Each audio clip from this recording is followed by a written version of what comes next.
ಮೇಷರಾಶಿಯವರಿಗೆ ಈ ಜೂನ್ ತಿಂಗಳ ಅಧಿಕ ಮಾಸ ಯಾವ ರೀತಿ ಇದೆ?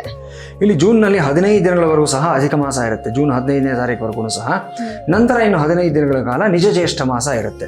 ಇಲ್ಲಿ ಮಾಸದ ಅನ್ವಯವಾಗಿ ಚಿಂತನೆಯನ್ನು ಮಾಡೋದಕ್ಕಿಂತ ಹೆಚ್ಚಾಗಿ ಗ್ರಹಗಳ ಸಂಚಾರ ಏನಿರುತ್ತೆ ಅದರ ಆಧಾರದಲ್ಲೇ ನಾವು ಯಾವತ್ತೂ ಸಹ ಈ ಒಂದು ರಾಶಿ ಭವಿಷ್ಯವನ್ನು ನುಡಿಯತಕ್ಕಂಥದ್ದಾಗಿರುತ್ತೆ. ಜೂನ್ ತಿಂಗಳಲ್ಲಿ ಪ್ರಮುಖವಾಗಿ ಆಗ್ತಾ ಇರ್ತಕ್ಕಂಥ ಸಂಚಾರಗಳನ್ನು ನಾವು ಮೊದಲನೇದಾಗಿ ಗಮನಿಸೋಣ. ಜೂನ್ 15ನೇ ತಾರೀಕು ರವಿ ವೃಷಭ ರಾಶಿಯಿಂದ ಮಿಥುನ ರಾಶಿಗೆ ಸಂಚಾರ ಮಾಡತಕ್ಕಂಥ ನಾವು ನೋಡ್ತಾ ಇದ್ದೀವಿ ನಾವು. ಅದೇ ಪ್ರಕಾರವಾಗಿ ಜೂನ್ 20ನೇ ತಾರೀಕು ಕುಜನ ಪ್ರವೇಶ ಮೇಷದಿಂದ ವೃಷಭ ರಾಶಿಗೆ ಆಗೋದನ್ನು ಕಾಣ್ತಾ ಇದ್ದೀವಿ. ಇನ್ನು ಜೂನ್ 8ನೇ ತಾರೀಕು ಮಿಥುನ ರಾಶಿಯಿಂದ ಕರ್ಕಾಟಕ ರಾಶಿಗೆ ಶುಕ್ರನ ಪ್ರವೇಶ ಆಗ್ತಾ ಇರತಕ್ಕಂಥ ನೋಡ್ತಾ ಇದ್ದೀವಿ. ಜೂನ್ 22ನೇ ತಾರೀಕು ಅದೇ ಮಿಥುನ ರಾಶಿಯಿಂದ ಕರ್ಕಾಟಕ ರಾಶಿಗೆ ಬುಧನ ಪ್ರವೇಶ ಆಗೋದನ್ನು ನಾವು ನೋಡ್ತಾ ಇದ್ದೀವಿ. ಮೇಷರಾಶಿಯವರಿಗೆ ಯಾವ ಪ್ರಕಾರ ಇರುತ್ತೆ ಇವೆಲ್ಲವನ್ನು ನೋಡಿದ್ದಾದಲ್ಲಿ ಮೊದಲ 20 ದಿನಗಳ ಕಾಲ ರವಿ ಇವರಿಗೆ ದ್ವಿತೀಯ ಸ್ಥಾನದಲ್ಲಿರ್ತಾನೆ, ಕುಜ ರಾಶಿನಲ್ಲಿರ್ತಾನೆ. ನಿಮ್ಮ ಮಾತಿಗೆ ವಿಶೇಷವಾದ ಬಲ ಇರುತ್ತೆ. ಎಲ್ಲ ಕಮಾಂಡಿಂಗ್ ಆಗಿ ನಡೆಸ್ಕೊಂಡು ಹೋಗ್ತೀರಾ. ಪ್ರತಿಯೊಂದು ಕೆಲಸಗಳನ್ನು ಸಹ ಲೀಡರ್ಶಿಪ್ ಕ್ವಾಲಿಟೀಸ್ ನಿಮ್ಮಲ್ಲಿ ಇನ್ನೂ ಜಾಸ್ತಿ ಬೆಳೀತಾ ಹೋಗುತ್ತೆ. ನೀವೇನೇನು ಅನ್ಕೊಂಡಿರ್ತಾರ ಎಲ್ಲ ಕೆಲಸಗಳು ಸಹ ಶರವೇಗದಲ್ಲಿ ನಡೆಯತಕ್ಕಂಥ ಮೊದಲ 15ರಿಂದ 20 ದಿನಗಳು ಇದಾಗಿರುತ್ತೆ. ನಂತರದ ದಿನಗಳಲ್ಲಿ ವಿಶೇಷವಾಗಿ ಶುಕ್ರ ನಿಮಗೆ 4ನೇ ಮನೆಗೆ ಬಂದಾಗ ಸುಖ ಸ್ಥಾನಕ್ಕೆ ಬರ್ತಾನೆ. ಸೊ 8ನೇ ತಾರೀಕಿನಿಂದ ಮುಂದಕ್ಕೆ ತಿಂಗಳ ಕೊನೆಯವರೆಗೂ ಸಹ ವಿಶೇಷವಾದ ಒಂದು ಆಕರ್ಷಣೆ, ಒಂದು ಜನಪ್ರಿಯತೆ ಇದೆಲ್ಲವನ್ನು ಸಹ ಪಡ್ಕೊಳ್ಳತಕ್ಕಂಥದ್ದು ಮೇಷರಾಶಿಯವರಿಗೆ ಗೋಚರವಾಗ್ತಾ ಇದೆ.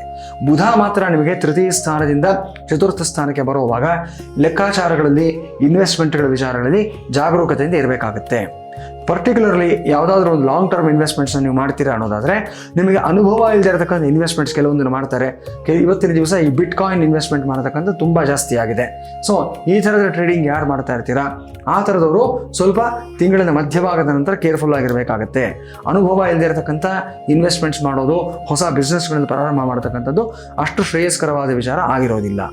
ಇನ್ನು ಕೆಲವೊಂದು ರಿಸ್ಕಿ ಆಗಿರತಕ್ಕಂಥ ವ್ಯವಹಾರಗಳಲ್ಲಿ ನಿಮ್ಮನ್ನು ನೀವು ತೊಡಗಿಸ್ಕೊಡ್ತಕ್ಕಂಥದ್ದು ಇಲ್ಲಿ ಗೋಚರವಾಗ್ತಾ ಇದೆ.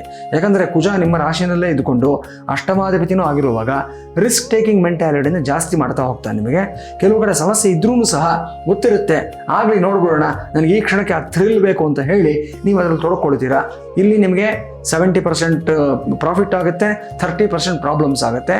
ಆ ಪ್ರಾಬ್ಲಮ್ಸ್ನ ಫೇಸ್ ಮಾಡೋದಕ್ಕೆ ರೆಡಿ ಇದ್ದ ಪಕ್ಷದಲ್ಲಿ ಮಾತ್ರ ಆ ರಿಸ್ಕಿ ವೆಂಚರ್ಸಲ್ಲಿ ನೀವು ಕೈ ಹಾಕಬೇಕಾಗುತ್ತೆ. ಇನ್ನು ಮೇಷರಾಶಿಯವರಿಗೆ ಪರಿಹಾರ ಕ್ರಮದಲ್ಲಿ ನಾವು ಹೇಳ್ತಕ್ಕಂಥ ವಿಶೇಷವಾದ ವಿಚಾರಗಳು ಅಂತಂದರೆ ಮೊದಲನೇದಾಗಿ ನಿಮಗೆ ಆಲ್ರೆಡಿ 7.5 ನಡೀತಾ ಇರೋದ್ರಿಂದ ಈ 7.5ಗೆ ಸಂಬಂಧಪಟ್ಟ ಹಾಗೆ ಕೆಲವೊಂದು ಅನುಷ್ಠಾನಗಳನ್ನು ಮಾಡ್ಕೋಬೇಕಾಗತ್ತೆ.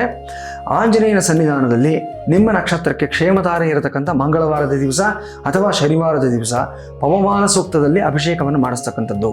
ಇದನ್ನು ಮಾಡಿ ಶುಭ ಫಲಿತಾಂಶವನ್ನು ಪಡ್ಕೊಳ್ತೀರಾ. ಅದೇ ಪ್ರಕಾರವಾಗಿ ಶನೈಶ್ಚರನ ಪ್ರೀತಿಯಾಗಿ ನೀವು ವೃದ್ಧರ ಸೇವೆಯನ್ನು ಮಾಡತಕ್ಕಂಥದ್ದು. ವಯಸ್ಸಾಗಿರತಕ್ಕಂಥವ್ರಿಗೆ, ಅಂಗವಿಕಲರಿಗೆ ಅಥವಾ ಈ ಓಲ್ಡ್ ಏಜ್ ಹೋಮ್ಸ್ ಇರುತ್ತೆ ಅಂಥ ಕಡೆ ಹೋಗ್ಬಿಟ್ಟು ಒಂದು ದಿನವೆಲ್ಲ ಅಲ್ಲಿದ್ದುಕೊಂಡು ವಯಸ್ಸಾಗಿರತಕ್ಕಂಥ ವ್ಯಕ್ತಿಗಳ ಒಂದು ಶುಶ್ರೂಷೆ ಮಾಡಿ ಅವ್ರ ಜೊತೆ ಸಮಯ ಕಳೀರಿ. ಬೇರೆ ಏನು ಸೇವೆ ಮಾಡೋದಾದ್ರೂ ಚಿಂತೆ ಇಲ್ಲ. ಅವ್ರಿಗೊಂದು ಎಮೋಷನಲ್ ಬಾಂಡಿಂಗ್ ಅನ್ನೋದನ್ನು ಕೊಡಿ.